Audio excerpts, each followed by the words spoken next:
Report ചെയ്യപ്പെട്ട അധ്യാപികയുടെ വസ്ത്രധാരണവുമായി ബന്ധപ്പെട്ട തർക്കവും തുടർന്നുണ്ടായ പോലീസ് നടപടിയും കേരളത്തിലെ പൊതുസമൂഹത്തിലും വിദ്യാഭ്യാസ മേഖലയിലും വലിയ ചർച്ചകൾക്ക് വഴി തുറന്നിരിക്കുകയാണ്.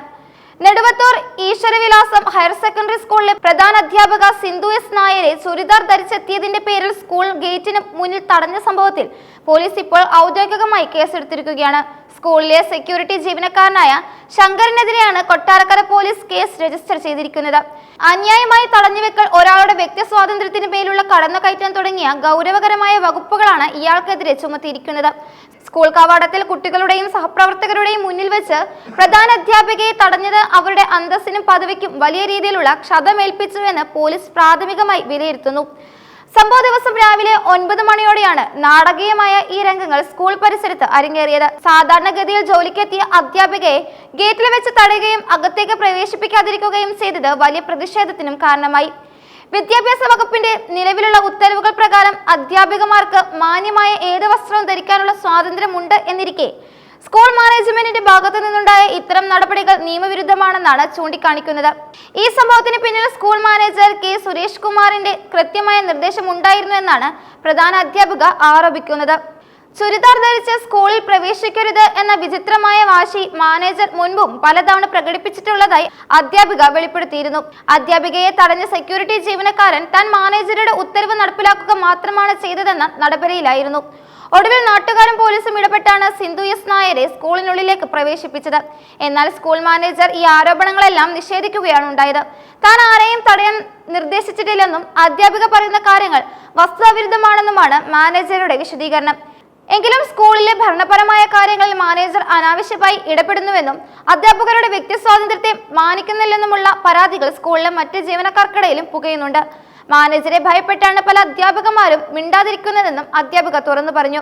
സ്കൂൾ കുട്ടികൾക്ക് ഉച്ചഭക്ഷണത്തിന് ആവശ്യമായ മുട്ടയുമായി ഒരു ഓട്ടോറിക്ഷയിൽ സ്കൂളിൽ എത്തിയപ്പോഴാണ് ഇത്തരത്തിൽ അപമാനകരമായ ഒരു അനുഭവം തനിക്ക് നേരിടേണ്ടി വന്നതെന്ന് അവർ മാധ്യമങ്ങളോട് വ്യക്തമാക്കുകയുണ്ടായി. വസ്ത്രധാരണത്തിന്റെ കാര്യത്തിൽ മാത്രമല്ല, സ്കൂളിലെ ദൈനംദിന പ്രവർത്തനങ്ങളിലും മാനേജർ വലിയ നിയന്ത്രണങ്ങൾ ഏർപ്പെടുത്തിയിട്ടുണ്ടെന്നാണ് പുറത്തുവരുന്ന വിവരങ്ങൾ. രാവിലെ 9 മണിക്ക് മുമ്പ് ഓഫീസിൽ എത്തിയില്ലെങ്കിൽ ഹാജർ ബുക്ക് വെച്ചിരിക്കുന്ന മുറി പൂട്ടണമെന്നും ഓഫീസ് അസിസ്റ്റന്റുമാർ ആർക്കും വാതിൽ തുറന്നു കൊടുക്കരുതെന്നും മാനേജർ കർശന നിർദ്ദേശം നൽകിയിട്ടുണ്ട്. ഔദ്യോഗിക ആവശ്യങ്ങൾക്കായി പുറത്തു പോകുന്നതിനോ അവധിയെടുക്കുന്നതിനോ മാനേജറുടെ പ്രത്യേക അനുമതി വാങ്ങണമെന്ന് നിർബന്ധിക്കുന്നത് തങ്ങളെ ശ്വാസം മുട്ടിക്കുന്നുവെന്നും അധ്യാപകർ പരാതിപ്പെടുന്നു.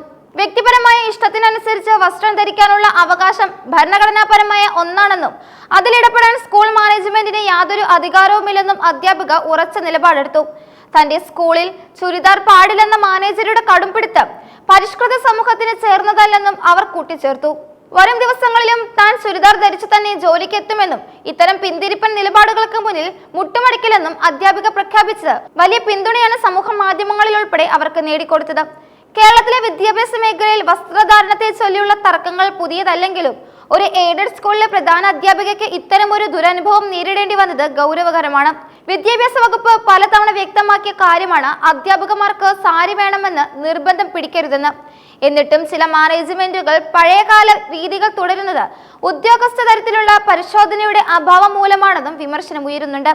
കൊട്ടാരക്കര പോലീസ് രജിസ്റ്റർ ചെയ്ത എഫ്ഐആറിൽ അധ്യാപകരുടെ അന്തസ്സിനെ ചോദ്യം ചെയ്ത നടപടിയെ പ്രത്യേകമായി പരാമർശിച്ചിട്ടുണ്ട്. സ്കൂൾ ഗേറ്റിന് മുന്നിൽ അധ്യാപക കുത്തിയിരുന്ന് പ്രതിഷേധിച്ചതോടെയാണ് സംഭവം പുറം ലോകം അറിഞ്ഞതും. സാധാരണക്കാരായ രക്ഷിതാക്കളും സംഭവത്തിൽ അധ്യാപകയ്ക്ക് പിന്തുണയുമായി രംഗത്തെത്തിയിട്ടുണ്ട്. കുട്ടികളുടെ മുന്നിൽ വെച്ച് ഒരു പ്രധാന അധ്യാപികയെ സെക്യൂരിറ്റി ജീവനക്കാരനെ കൊണ്ട് തടയുന്നത് കുട്ടികളിൽ തെറ്റായ സന്ദേശം നൽകുമെന്നും ഇത് സ്കൂളിന്റെ അച്ചടക്കത്തെ ബാധിക്കുമെന്നും രക്ഷിതാക്കൾ ആശങ്കപ്പെടുന്നു. സ്കൂൾ മാനേജറുടെ ഇത്തരം ഏകപക്ഷീയമായ തീരുമാനങ്ങൾക്കെതിരെ വിദ്യാഭ്യാസ വകുപ്പ് ഉന്നതതല അന്വേഷണം നടത്തണമെന്ന ആവശ്യവും ശക്തമാവുകയാണ്.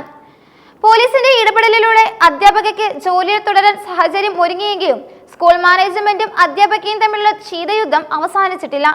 നിയമപരമായ പോരാട്ടം തുടരുമെന്നാണ് സിന്ധു എസ് നായർ വ്യക്തമാക്കുന്നത്. തന്നെ പോലുള്ള മറ്റ് അധ്യാപകന്മാർക്കും ധൈര്യത്തോടെ ജോലി ചെയ്യാനുള്ള സാഹചര്യം ഒരുക്കാനാണ് താൻ ഈ പോരാട്ടം നടത്തുന്നതെന്ന് അവർ പറഞ്ഞു. തൊഴിലിടങ്ങളിൽ സ്ത്രീകൾ നേരിടുന്ന മാനസികമായ പീഡനങ്ങളെയും അടിച്ചമർത്തലുകളുടെയും ഉദാഹരണമായി ഈ സംഭവം മാറിയിരിക്കുകയാണ്. ഈ കേസിൽ സെക്യൂരിറ്റി ജീവനക്കാരൻ പ്രതിയാണെങ്കിലും ഇതിന് പിന്നിൽ പ്രവർത്തിച്ച ബുദ്ധി കേന്ദ്രങ്ങളെയും നിയമത്തിന് മുന്നിൽ കൊണ്ടുവരണമെന്നാണ് നാട്ടുകാരുടെ ആവശ്യം. സ്കൂൾ വിദ്യാഭ്യാസ വകുപ്പിന്റെ കീഴിലുള്ള ഉദ്യോഗസ്ഥർ സ്കൂൾ സന്ദർശിച്ച് മൊഴി രേഖപ്പെടുത്താനും സാധ്യതയുണ്ട്. വസ്ത്രധാരണ സ്വാതന്ത്ര്യം പോലുള്ള അടിസ്ഥാനപരമായ കാര്യങ്ങളിൽ തർക്കം ഉടലെടുത്തത് ഒരു വിദ്യാലയത്തിന്റെ സൽപ്പേരിന് കളങ്കമുണ്ടാക്കിയിരിക്കുകയാണ്. വരും ദിവസങ്ങളിൽ ഈ വിഷയത്തിൽ കൂടുതൽ വെളിപ്പെടുത്തലുകൾ ഉണ്ടാകാനാണ് സാധ്യത.